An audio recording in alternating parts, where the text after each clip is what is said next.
여러분, 흔히들 첫 단추가 중요하다 이런 말을 하잖아요. 또 시작이 반이다 이런 말도 아마 여러분 많이 들어보셨을 거예요. 그만큼 처음이 중요하다고 말하는 내용이겠죠. 2021년도에 어찌 보면 첫 영적 단추를 오늘 우리가 깨고 있다고 볼 수가 있는 것 같습니다.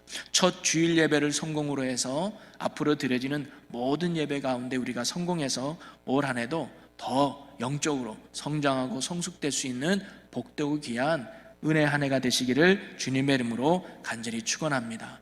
그래서 어떤 해보다도 비록 올해 힘들고 어려운 환경 속에 있다 할지라도 그 어느 해보다도 더 우리가 영적으로 성장해서 하나님의 기쁨이 되고 하나님의 자랑이 되고 하나님의 영광이 될 수 있는 그런 소망의 한 해가 되시기를 주님의 이름으로 간절히 축원합니다. 그러면서 저는 새해 첫 주일을 맞아서 오늘 제목처럼 솔로몬의 성전 봉헌이라는 제목으로 함께 봉헌 기도라는 제목으로 함께 말씀을 나누려고 하는데요. 이 솔로몬이 성전을 짓고 나서 하나님 앞에 봉헌 기도한 내용 중에서 우리가 중점으로 생각해 봐야 될 내용은 뭐냐면 그가 하나님을 어떤 분으로 고백했느냐, 이것이 참으로 중요하다는 거죠. 우리가 새해를 시작하면서 첫 주일을 맞아서 우리의 믿음의 대상이 되시는 하나님이 어떤 분인가를 알고 시작하는 것은 굉장히 중요한 의미가 있다고 생각해요. 왜냐하면 신앙은 하나님을 아는 것에서부터 출발하기 때문입니다. 그래서 믿음은 아는 것만큼 믿게 돼 있고 믿는 것만큼 행하게 돼 있고 행하는 것만큼 하나님의 열매를 맺게 되기 때문이죠. 그러기에 우리가 새해를 시작하는 이 첫 주를 맞아서 솔로몬이 향한 성전 봉헌 기도 속에서 하나님이 어떤 분인지를 발견하는 것은 우리에게는 참으로 중요한 의미가 있다고 생각됩니다. 그래서 오늘 솔로몬이 하나님을 어떤 분으로 고백했는지를 우리가 살펴보면서 새해를 시작할 때 우리도 동일한 믿음의 고백을 가지고 동일한 하나님을 붙들고 올 한 해도 믿음과 은혜 가운데 승리하며 살아갈 수 있는 저와 여러분 모두가 되시기를 주님의 이름으로 간절히 축원합니다. 총 세 가지를 오늘 말씀 속에서 발견해 볼 수 있는데요. 첫째는 뭐냐면 솔로몬은 하나님을 참 하나님이심을 고백합니다. 자, 23절 말씀을 보니까 이르되 이스라엘의 하나님 여호와여 위로 하늘과 아래로 땅에 주와 같은 신이 없나이다 라고 말하고 있습니다. 솔로몬은 위에나 아래나 세상 어디에도 주와 같은 분은 없다라고 지금 고백하고 있는 거거든요. 이것은 하나님, 내가 많은 신들을 만나봤지만 많은 신들을 알고 있지만 그래도 하나님이 최고네요. 나는 다른 신들보다 하나님이 최고라고 생각해요 라고 말하는 수준이 아니에요. 주밖에 없다고 하는 이 고백은 뭐냐면 오직 하나님뿐입니다 라고 하는 유일신앙의 고백이 바로 오늘 솔로몬의 고백입니다. 여러분, 성경은요 하나님이 유일하다고 가르쳐줘요. 이사야 44장 6절에도 보면 이스라엘의 왕인 여호와 이스라엘의 구원자인 만군의 여호와가 이같이 말하노라 나는 처음이요 나는 마지막이라 나 외에 다른 신이 없느니라. 하나님 외에는 신이 없다는 거예요. 우리가 신이라고 생각하는 것들은 다 인간들이 만든 피조물에 불과하지 그것은 결코 우리에게 복을 주지도 우리에게 영향을 끼칠 수도 없는 피조물에 불과하고 유일한 신은 오직 하나님뿐임을 성경 우리에게 가르쳐주고 있습니다. 요한복음 15장에도 예수님이 이런 말씀을 하셨어요. 나는 참 포도나무요 내 아버지는 농부다. 즉 예수님이 참 포도나무라고 이야기해요. 여러분, 포도나무면 포도나무지 왜 참이라는 글자를 붙였을까요? 포도나무처럼 보이지만 그건 가짜라는 거예요. 예수님만이 진짜라는 사실을 참 포도나무라는 표현으로 말씀하고 있는 겁니다. 나에게 생명을 주고 구원을 주고 평안을 주고 승리를 주는 것은 오직 예수님뿐이라는 거예요.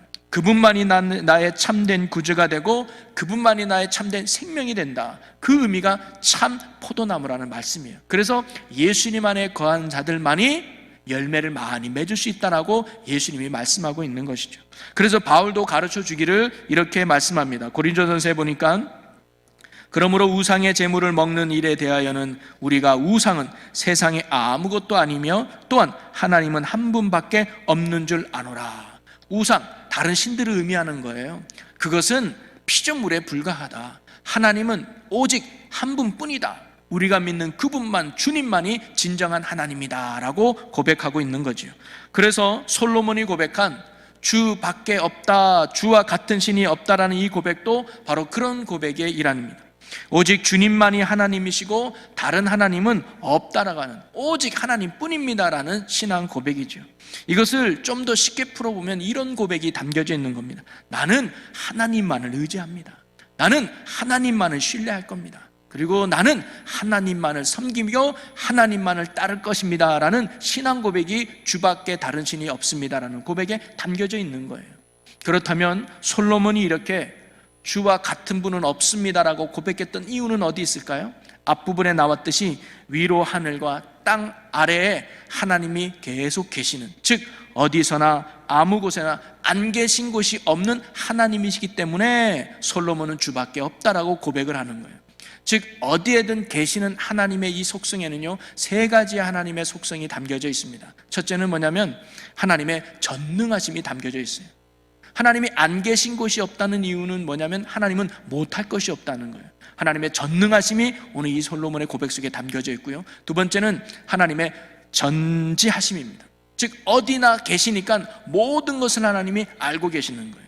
과거에도 현재도 미래에도 하나님은 모든 것을 알고 계시는 전지하신 분이 하나님이다. 그리고 세 번째가 하나님은 전제하시다. 즉 안 계신 곳이 없다. 어디서나 모든 곳에 하나님이 나와 함께 계신다. 그 신앙 고백이 오늘 솔로몬이 주밖에 없다는 신앙 고백에 담겨져 있는 거예요. 여러분, 옛날 어느 수도원에 훌륭한 원장님이 있었어요. 그는 많은 제자들을 거느리고 있었는데 특히 한 아이를 특별히 이뻐하고 사랑했다고 해요. 그러다 보니까 다른 제자들의 불만이 많았어요. 그래서 하루는 제자들을 불러 모아놓고 다음과 같은 문제를 내서 해결하면 내가 왜 이 아이만은 특별히 이뻐하는지를 내가 너희들에게 가르쳐 줄게 라고 문제를 하나 내요. 그게 뭐냐면 작은 새를 제자들에게 한 마리씩 주면서 이 새를 가지고 가서 아무도 보지 않는 곳에서 이 새를 죽이고 가지고 와라 그러는 거예요. 그러는 제자들이 하나 둘씩 갔습니다. 그리고 이제 해가 질 때쯤 되니까 제자들이 하나 둘씩 와서 그 앞에는 죽은 새들로 많이 쌓이게 됐죠. 그런데 해가 질 때쯤 됐는데도 이 아이는 아직 오지 않다가 제일 늦게 이 아이가 원장님 앞으로 옵니다. 그런데 그 손에는 그대로 새 한 마리가 살아있는 거예요. 그러면서 이렇게 그가 고백을 해요. 원장님께서는 아무도 안 보는 곳에서 이 새를 죽이라고 하셨잖아요. 그런데 아무리 조용한 곳을 찾고 아무리 으슥한 곳을 찾아보아도 그곳에는 하나님이 나를 지켜보고 계셨습니다. 어느 곳에 가든 하나님이 나와 함께 계셨기에 내가 이 새를 죽일 수가 없었습니다 라고 고백해요. 그 말을 듣고 다른 제자들이 왜 이 아이를 원장님이 그렇게 이뻐했는가를 알았다는 것이죠. 솔로몬도 동일한 고백을 하고 있는 거예요. 27절에 보니까 그가 이렇게 말합니다. 하나님이 참으로 땅에 거하시리이까 하늘과 하늘들의 하늘이라도 주를 용납하지 못하겠거늘 하물며 내가 건축한 이 성전이오리이까. 즉 솔로몬의 고백하기를 하나님은 어떤 특정한 장소에 한정되어 있는 분이 아니라는 것을 솔로몬도 알고 있었어요. 즉 성전을 지었다고 해서 성전 안에만 갇혀 사시는 하나님이 아니라는 것을 분명히 솔로몬이 알았습니다. 성전은요, 특별히 하나님이 나를 만나 주시기를 위한 은혜의 장소인 것이지 하나님이 그 성전 안에만 계시는 분이 아니라는 것이죠. 그분은 언제나 어디서나 전능하심으로 전지하심으로 모든 곳에서 나와 함께 계시고 모든 곳에 존재하시는 하나님이 바로 참 하나님 되심을 솔로몬이 고백하고 있는 것입니다. 여러분, 우리도 한 해를 시작함에 있어서 솔로몬과 같이 하나님밖에 없습니다, 오직 주님밖에 없다고 하는 이 신앙의 확고한 믿음으로 이 한 해를 살아갈 수 있는 저와 여러분이 되시기를 주님의 이름으로 간절히 소망합니다. 이것저것 해보다가 이것저것 따져보다가 그때서야 뒤늦게 주님 앞에 나오는 자들이 아니라 처음부터 주님만을 의지하고 주님만을 붙들고 주님만을 따르는 오직 주밖에 없다고 하는 이 신앙으로 올 한 해도 승리하며 살아갈 수 있는 우리 모두가 되기를 주님의 이름으로 간절히 축원합니다. 두 번째로 솔로몬이 봉헌 기도 속에서 고백한 하나님은 어떤 분이냐, 언약을 지키시는 은혜의 하나님임을 그가 고백하고 있습니다. 한마디로 말하면 말씀하신 바를 지키시는 하나님을 고백하죠. 자, 25절과 26절 말씀을 같이 봉독해 보겠습니다. 이스라엘의 하나님 여호와여, 주께서 주의 종 내 아버지 다윗에게 말씀하시기를 내 자손이 자기 길을 삼가서 내가 내 앞에서 행한 것 같이 내 앞에서 행하기만 하면 내게서 나서 이스라엘의 왕위에 앉을 사람이 내 앞에서 끊어지지 아니하리라 하셨사오니 이제 다윗을 위하여 그 하신 말씀을 지키시옵소서. 그런즉 이스라엘의 하나님이 원하건대 주는 주의 종 내 아버지 다윗에게 하신 말씀이 확실하게 하옵소서. 즉 25절과 26절의 핵심은 뭐냐면 하나님이 약속하신 거 있잖아요. 하나님이 말씀하신 거 있잖아요. 그 약속대로 지켜주세요. 그 말씀대로 이루어주세요라고 지금 솔로몬이 간구하고 있는 거거든요. 하나님이 다윗에게 한 약속이 뭐냐면 다윗아, 내가 내 앞에서 행하는 자로 살면 내가 너 후손에서 이 왕의 자리가 끊어지지 않도록 내가 해주겠다고 하는 이 약속을 하나님이 다윗에게 한 거예요. 그러면서 솔로몬은 그 다윗에게 한 언약을 오늘 내 삶에도 지켜달라고 간구하고 있는 것이죠. 그런데 이것은 하나님이 약속을 못 지킬 수도 있으니까 때를 쓰기 위해서 하나님 잊지 마시고 좀 지켜주세요 라고 간구했던 내용이 아니라 하나님은 약속하신 바를 반드시 이루시는 하나님으로 지금 고백하고 있는 거예요. 즉 하나님은 다윗에게 약속하신 대로 오늘 나에게도 이루어 주실 분으로 믿습니다. 이 고백을 지금 솔로몬이 하고 있는 것입니다. 여러분, 우리가 믿는 하나님은요 말씀대로 이루시는 하나님이신 줄로 믿으시기를 바랍니다. 우리가 살아계신 하나님을 믿는다고 할 때 무엇을 믿느냐? 다름이 아니라 하나님의 말씀을 믿는 거예요. 우리는 상황이나 조건을 붙들고 사는 자들이 아닙니다. 우리는 나의 능력이나 내 재능을 붙들고 사는 자들이 아닙니다. 우리는 세상의 권력이나 세상의 물질을 붙들고 사는 자들이 아니라는 겁니다. 우리는 살아계신 하나님의 말씀, 그분의 언약을 붙들고 사는 자들이 바로 구원받은 성도들입니다. 이것은 한마디로 말하면 말씀을 의지하며 사는 자들이라는 거예요. 왜 그러냐? 하나님의 말씀은 우리의 능력과는 상관없이, 우리의 재주와는 상관없이 오늘도 반드시 이루어지기 때문입니다. 사람들은 종종 자신이 약속한 바를 지키지 못할 때가 많이 있지요. 때로는 내가 마음이 바뀌어가지고 지키기 싫어서 안 지키는 약속도 있지만 많은 부분들이 뭐예요? 마음은 원이로되 육신이 약하여 지키지 못하는 경우가 훨씬 많잖아요. 상황이 어려워서, 환경이 나빠서 나는 정말 이 약속을 지키고 싶은데 상황이 도와주지 않아서, 환경이 뒷받침되지 않아서 그 약속을 어쩔 수 없이 지키지 못하는 경우가 우리들에게는 얼마나 많습니까? 왜 그러냐면 사람은 한계의 존재이기 때문이에요. 상황의 영향을 받고 환경의 영향을 받는 한계의 존재이기 때문에 내가 약속한 대로, 내가 말한 대로 지킬 수 없는 게 인간의 연약함입니다. 자, 그러나 하나님은 어떤 분일까요? 그분은요 어떤 것에도 영향을 받지 않는 분이에요. 그렇기 때문에 본인이 말씀하신 대로, 본인이 뜻하신 바로 능히 이룰 수 있는 분이라는 거죠. 여러분, 출애굽기 3장에 보면 하나님이 이스라엘을 구원하기 위해서 모세를 부르는 장면이 나옵니다. 그러면서 모세가 하나님을 만나요. 그러면서 모세가 하나님께 이런 질문을 해요. 하나님, 내가 이스라엘 백성들에게 가서 하나님이 당신들을 구원하려고 합니다라고 말할 때 그들이 그 하나님의 이름이 뭐냐라고 물어보면 제가 뭐라고 해야 됩니까? 라고 질문한 적이 있어요. 그때 하나님이 뭐라고 말씀하시냐면 나는 스스로 있는 자다라고 해라라고 말씀해요. 나는 스스로 있는 자라는 거예요. 여기서 스스로 있는 자의 4개의 단어만 따서 나온 게 여호와라는 말이에요. 그 여호와가 스스로 있는 자라는 뜻이죠. 하나님이 말씀하셨던 나는 스스로 있는 자다, 이것은 어떤 의미가 할까요? 내가 존재하기 위해서는 어떤 것에도 영향을 받지 않는다는 의미예요. 여러분, 공병문이라고 하는 한 사람이 존재하기 위해서는 원인이 있어요. 그 원인이 뭐예요? 부모님이라는 원인이 있어야 되겠죠. 또 여기 있는 마이크가 여기에 존재하기 위해서는 재료라고 하는 원인이 있어야 되겠죠. 그리고 그 원인은 또 다른 원인이 있어야 돼요. 우리 부모의 원인은 할아버지 할머니 원인이 있어야 되는 거 아닙니까? 그런데 만약에 계속 올라가 봅시다. 원인을 찾아가다가 원인 없는 원인, 시작점이 있지 않을까요? 그게 신이요, 그게 하나님이라는 거예요. 지금 하나님은 그런 분임을 고백하는, 나는 모든 것의 시작이야. 나는 어떤 것에도 영향을 받지 않고 오히려 모든 것에 영향을 끼칠 수 있는 존재가 하나님임을 바로 말씀하고 있는 것이죠. 그렇기 때문에 하나님은 말씀하신 바를 이룰 수 있다는 거예요. 누구에도 영향을 받지 않으니까. 그래서 예레미야 33장 2절에 일을 행하시는 여호와, 그것을 만들며 성취하시는 여호와, 그의 이름을 여호와라 하느니가 이와 같이 이르시도다. 여호와라고 하는 하나님은 어떤 분이라고 하는 거예요? 자신의 뜻하신 바를, 자신이 계획하신 일을 반드시 행하시고 성취하시고 이루시는 하나님이라는 거예요. 왜냐? 그 누구도 그 무엇도 하나님에게 영향을 줄 수 없는 전능하신 분이 바로 하나님이시기 때문입니다. 마태복음 22장에 보면 예수님이 이렇게도 말씀하셨습니다. 나는 아브라함의 하나님이요 이삭의 하나님이요 야곱의 하나님이로라 하신 것을 읽어보지 못하였느냐? 하나님은 죽은 자의 하나님이 아니요 살아있는 자의 하나님이시니라 하면서 하나님이 어떤 분인지를 가르쳐줘요. 여러분, 하나님이 아브라함의 하나님, 이삭의 하나님, 야곱의 하나님이라고 말한 것은 뭐냐면 하나님이 아브라함에게 약속하신 것이 이삭에게도 유효하다는 거예요.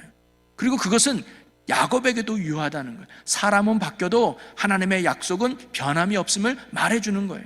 그리고 또 죽은 자의 하나님이 아니요 산 자의 하나님이다 라고 말씀하신 것은 뭐냐면 하나님은 과거의 하나님이 아니라 오늘 지금의 하나님이심을 강조하고 있는 말씀입니다. 즉 과거에 주신 하나님의 언약의 말씀이라 할지라도 하나님의 그 이루심은 변함이 없다는 거예요. 우리는 살다 보면 상황이 많이 변하기도 하죠. 환경이 많이 변하기도 해요. 30대 때 처음으로 아이를 낳았을 때 아버지로 해줄 수 있는 힘은 훨씬 많았습니다.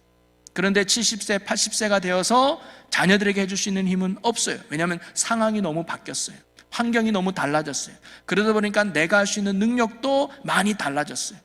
그런데 하나님은요, 상황이 아무리 바뀌어도 환경이 아무리 달라져도 하나님은 영향을 받지 않는다는 거예요.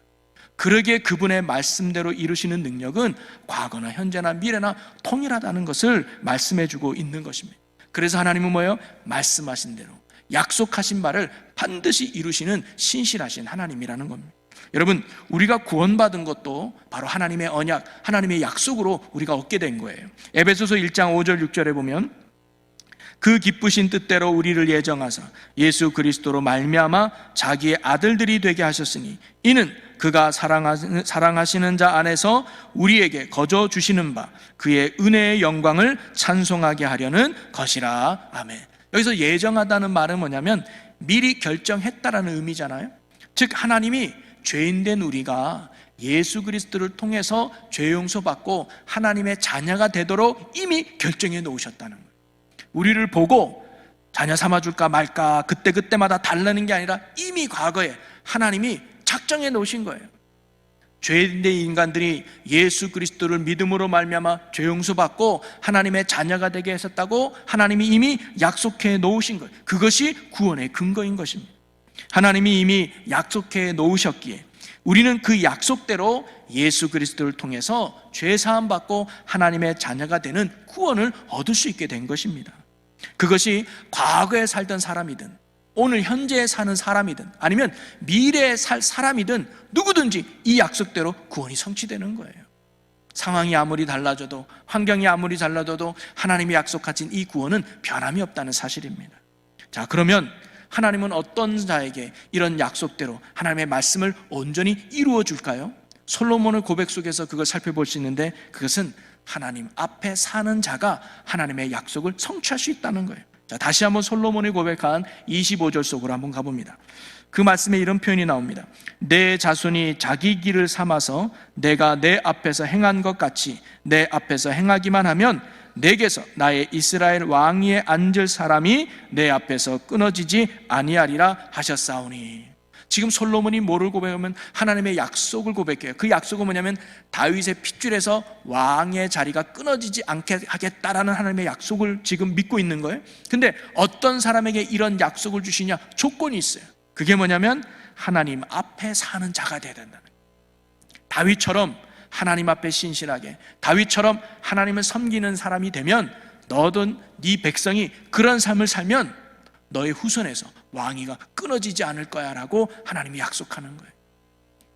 여러분, 이것이 얼마나 놀랍고 얼마나 큰 축복의 말씀인지 참 모릅니다. 여러분, 우리가 약한 것이지 하나님이 약한 게 아니거든요. 우리가 부족한 것이지 하나님이 부족한 게 아니지 않습니까? 우리가 무능한 것이지 하나님이 능력이 없어서가 아니라는 거예요. 여러분, 오늘도 하나님은 어떠한 환경이 있든지 어떠한 상황이든 그것을 뛰어넘어서 말씀하신 대로 약속하신 대로 우리의 삶에 능히 역사하시고 이루시는 하나님이심을 여러분 굳게 믿으시기를 바랍니다.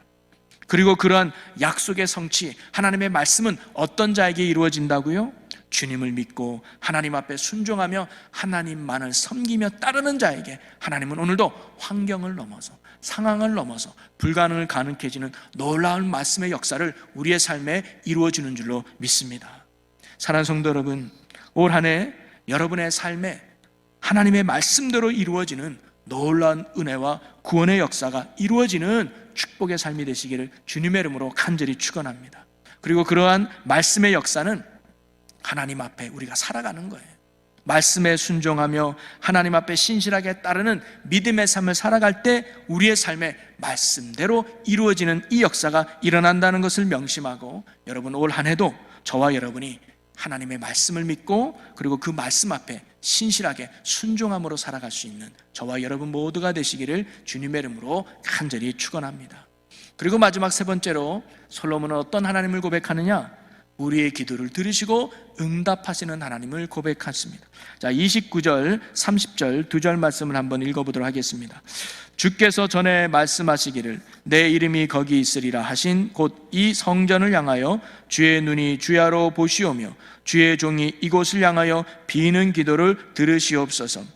주의 종과 주의 백성 이스라엘이 이곳을 향하여 기도할 때에 주는 그 간구함을 들으시되 주께서 계신 곳 하늘에서 들으시고 들으시사 사하여 주옵소서. 아멘. 여러분, 사실 솔로몬이 성전을 지은 이유가 바로 여기에 있습니다. 우리의 기도에 응답해 달라고 하는 이것 때문에 솔로몬이 성전을 지은 거죠. 앞에도 말씀드렸지만 솔로몬은 하나님이 성전 안에만 갇혀 계시는 분이 아니라는 것을 알고 있었어요. 무소부재하신 하나님이 예루살렘 성전에만 같이 계실 분이 절대 아님을 알고 있었습니다. 그걸 알면서도 그가 하나님의 임재를 상징하는 하나님의 집인 성전을 지은 이유가 어디 있느냐? 그것은 바로 이스라엘 백성이 예루살렘 성전이라는 구별된 특정한 공간에서 하나님 앞에 나와 그분을 간절히 찾고 간절히 기도할 때 하나님이 그들을 만나주시고 하나님이 그들의 기도에 응답해 달라고 하는 그것 때문에 성전을 지었던 것입니다. 이러한 하나님은 솔로몬의 기도를 들으시고 하나님은 솔로몬에게 이런 응답을 주시죠. 자, 왕상 9장 3절 말씀을 우리 다 같이 한번 읽어보도록 하겠습니다. 여호와께서 그에게 이르시되 내 기도와 내가 내 앞에서 간구한 바를 내가 들었은즉 나는 내가 건축한 이 성전을 거룩하게 구별하여 내 이름을 영원히 그곳에 두며 내 눈길과 내 마음이 항상 거기에 있으리니. 아멘. 하나님이 성전을 뭐예요? 거룩하게 구별해 주겠다는 거예요. 그리고 내 이름을 영원히 그것에 두겠다는 거예요. 그리고 내 눈길과 내 마음이 항상 거기 있으리라 라고 하나님이 약속해 주셨습니다. 이는 하나님께서 성전을 특별하게 구별하여 그곳에서 나를 찾는 자를 만나주시고 그것에서 나에게 기도하는 자의 간구를 하나님이 응답해 주신다는 말씀이죠. 그래서 솔로몬도 내 이름이 거기 있으리라, 하나님이 성전을 구별해서 그곳에서 찾아 나오는 자들을 만나주신다는 거예요. 여러분, 성전을 향한다는 것은 다른 게 아니라 하나님을 향한다는 말과 동일합니다. 하나님이 성전에서 기도하는 자의 기도를 들으신다는 것은 오늘도 하나님을 찾고 구하는 자의 기도를 하나님이 외면치 않으시고 만나주시고 응답해 주신다는 말씀이죠. 예레미야 29장 12절 13절에 보면 너희는 내게 부르짖으며 내게 와서 기도하면 내가 너희들의 기도를 들을 것이요 너희가 온 마음으로 나를 구하면 나를 찾을 것이요 나를 만나리라. 아멘.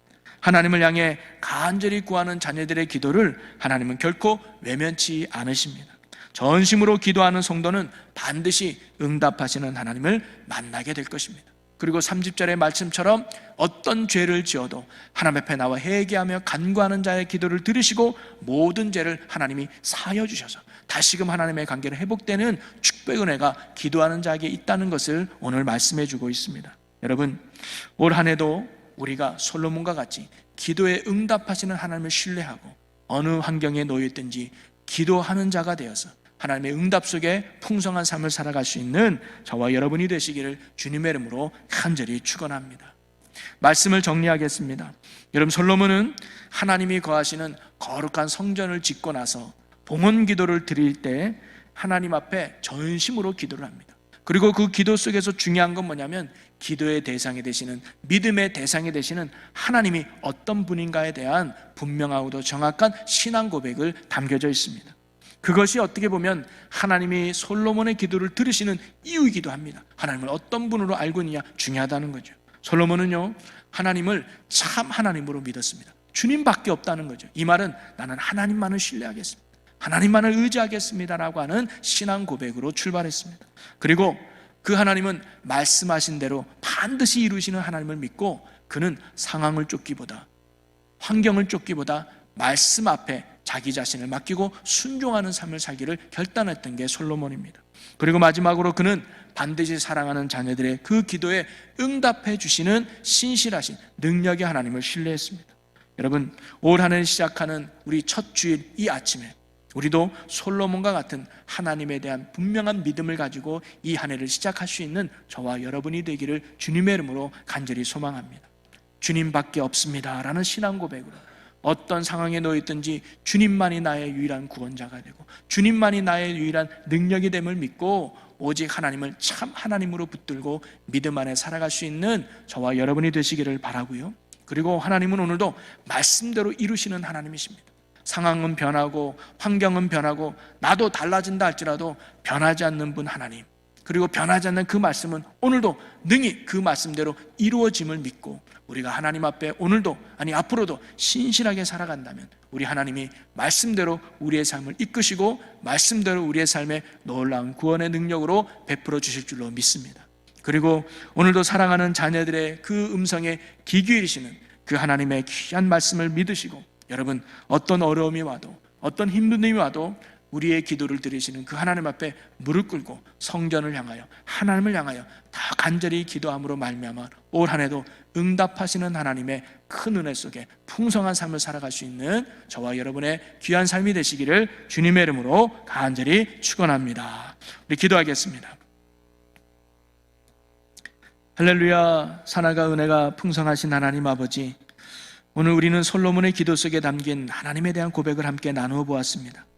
우리도 그와 같이 하나님을 참 하나님으로 믿고 하나님만을 의지하며 주님밖에 없다는 확신과 믿음으로 살아가게 하여 주시옵소서. 또한 말씀대로 이루시는 하나님 앞에 순종하며 살아가게 하시고 기도하는 자에게 응답하시는 하나님을 확신하며 올 한 해도 어떤 문제를 만나도 어떤 어려움 속에서도 주님을 향해 날마다 기도하는 자들이 되어서 주님이 베푸시는 은혜 속에서 풍성한 삶을 살아가는 주님의 귀한 자녀들이 되게 하여 주시옵소서. 우리의 영원한 소망과 능력이 되시는 우리 주 예수 그리스도의 이름으로 기도하옵나이다. 아멘.